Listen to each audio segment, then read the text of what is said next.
Hi everybody, this is Olga. Welcome to our second video on language habits. And the topic of this video is thinking beyond particular label terms. And hopefully it will become clear very soon what I mean by label terms. When I talk about label terms, I'm thinking about specific words or groups of words, maybe 2 or 3 words that refer to a particular phenomenon or issue that we're interested in. So for example, a student in last year's class was interested in what she was calling therapeutic art practice.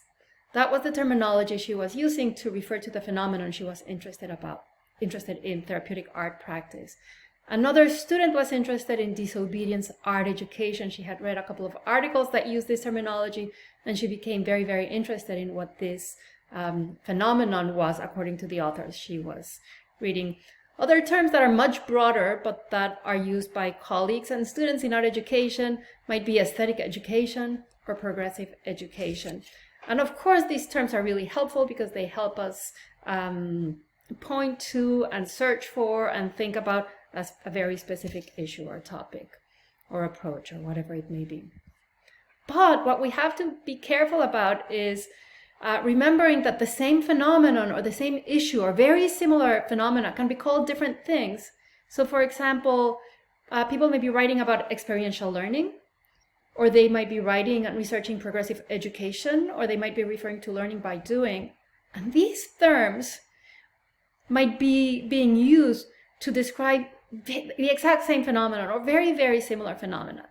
So what we want to be mindful of is that as we consider literature, as we search for literature, as we read articles and begin analyzing them for content, we keep our eyes and our minds on the phenomenon, not just on the label term. So for example, if I'm interested in progressive education, I want to also be looking at people who are writing about learning by doing or experiential learning, and reading the content to see if people may be using not only different terms, but maybe even no terms to refer to exactly what we're talking about or to something very similar. So practice this to help you with this process. If you were forbidden from using the label term that you've adopted, not all of you will have label terms, but there's a label term or a couple of label terms that you're using.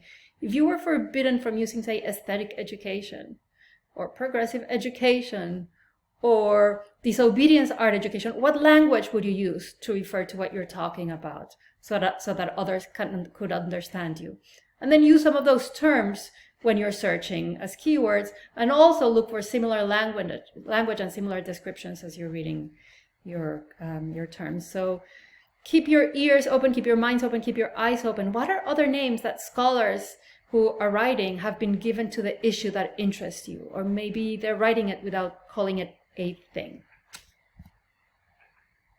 Okay, so that's it. That was a very short video. See you in the next one.